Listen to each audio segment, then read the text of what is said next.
Olá pessoal, eu sou o professor Lucas Martins. Estou aqui com mais uma aula de Geografia.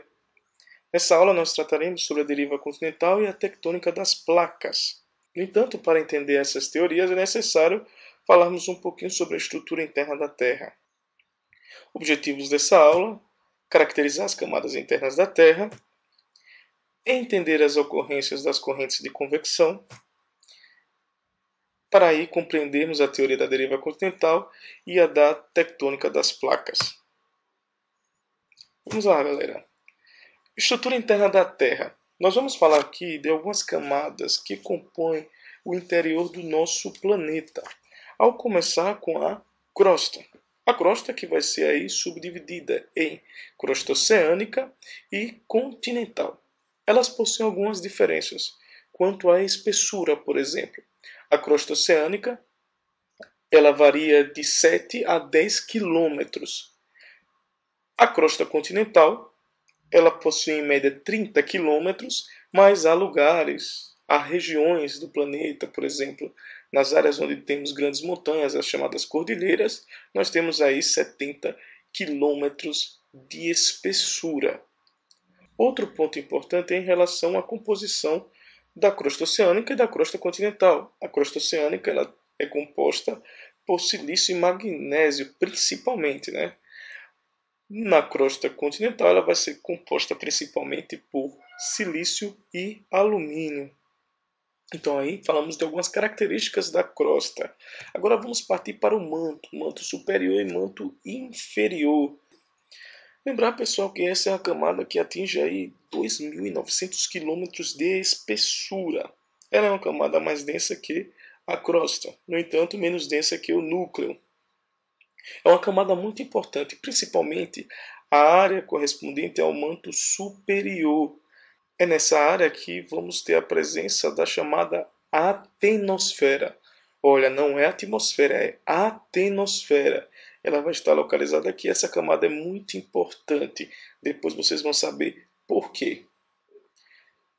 A outra camada é o núcleo, que vai também ser subdividido aí em núcleo externo e interno. O núcleo interno é uma camada sólida, certo? Devido às altas pressões.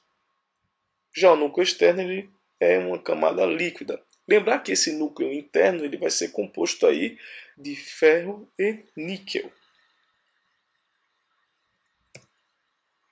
Passando aí, pessoal, então, depois de ter visto as camadas, vocês podem se perguntar, pessoal, como é que nós chegamos a tais conclusões se o homem nunca esteve nessas áreas? Através de observações indiretas. Olha aqui as ondas S, as ondas P. Olha o comportamento das ondas, comportamentos diferentes em determinadas áreas.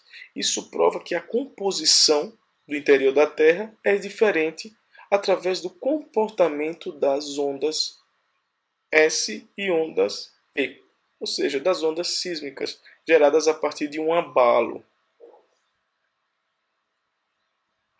Prosseguindo, pessoal, vamos lá falar das chamadas correntes de convecção. Lembra que eu falei que no manto existe a atenosfera, né, nessa área, no manto superior, essa camada em que vai ocorrer as chamadas correntes de convecção. Mas vamos entender o que seriam essas correntes. Movimentos ascendentes e descendentes. Observa só, pessoal, ascendência e descendência, certo? Então, esse movimento ascendente e descendente vai ser importantíssimo, pois ele é que faz com que as placas tectônicas elas se movimentem.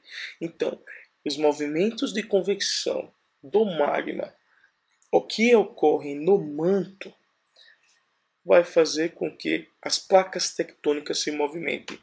Essa descoberta mudou muito a compreensão das teorias. Por exemplo, o entendimento sobre a teoria da deriva continental, ver que o Wegener não estava errado de tudo, né? Existiam alguns pequenos erros ou algumas lacunas que o Wegener deixou de responder, mas que sua teoria fazia muito sentido. É sobre isso que nós vamos falar agora, da deriva continental. Então, pessoal, lembrar que no período que o Wegener apresentou essa teoria, ele foi muitas vezes até zombado pela comunidade científica. Ninguém deu muito crédito às ideias de Wegener. Posteriormente, em 1960, que elas foram retomadas. Mas vamos analisar o que é que o Wegener defendia e quais as evidências que ele levantava. As evidências que o Wegener se baseou, aí a presença, por exemplo, de animais e vegetais, fósseis desses animais encontrados em diversos continentes. Isso comprova, segundo o Wegener, que eles já foram unidos, certo? O formato também, como nós já vimos, já sabemos, comprovava que esses continentes também estavam unidos, parecendo um verdadeiro quebra-cabeça. Só que algumas perguntas o Wegener não conseguiu responder. Daqui a pouquinho a gente vê sobre isso. Eu queria mostrar, antes de tudo, um pouquinho de uma representação sobre a movimentação dessas placas ao longo dos milhões e milhões de anos. Vamos lá. Então, pessoal, aqui nessa representação nós podemos ver a questão da América do Sul com a África, né, ao longo dos milhões de anos, essa separação que se deu entre esses continentes, o continente americano e o continente africano, especialmente aí a América do Sul.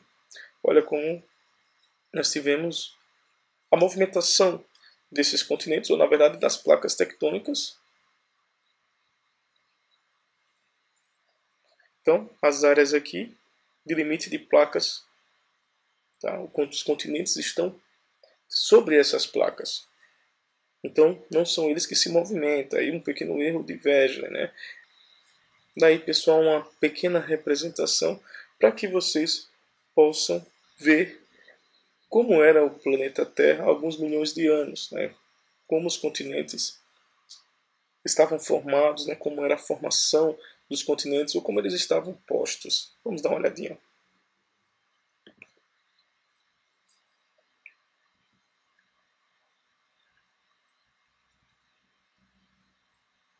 Aí no caso da América do Sul, com o continente africano, a separação. Lembrar que não são esses continentes que se movimentam por si só, eles estão por cima de uma placa, estão sobre uma placa tectônica. Então, é essa placa que está se movimentando, como se os continentes fossem passageiros, né? Em cima aí de uma esteira. Olha só aqui as regiões de limites de placas tectônicas. Então, pessoal, nós vimos a partir da representação como esses continentes se moviam, entre aspas, né? Já que são as placas que se movem. Só que o Wegener não respondia dessa forma, ele não sabia responder quando argumentado sobre essa movimentação dos continentes. O que movia esses continentes? Como esses continentes se moviam? O Wegener não sabia responder essa parte. Depois de muitos anos, nós tivemos aí a resposta através da teoria da tectônica das placas.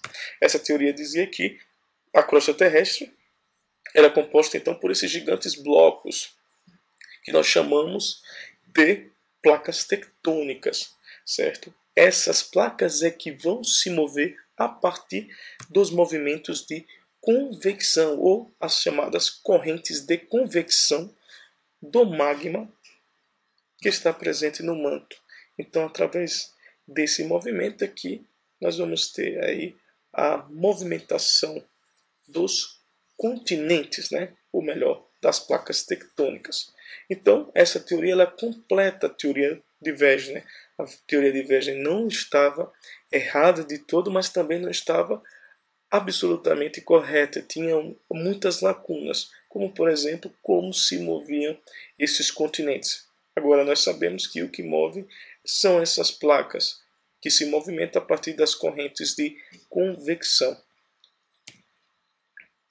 Então, pessoal, nessa aula nós caracterizamos as camadas internas da Terra, entendemos a ocorrência das correntes de convecção, compreendemos a teoria da deriva continental e da tectônica das placas. Espero, pessoal, ter contribuído para que vocês possam ter entendido o conteúdo. Então, pessoal, lembrar que vocês agora têm aula de geografia todos os dias. Dia de segunda, dia de terça, dia de quarta, dia de quinta, dia de sexta, todos os dias, a qualquer hora. Um abraço, até mais.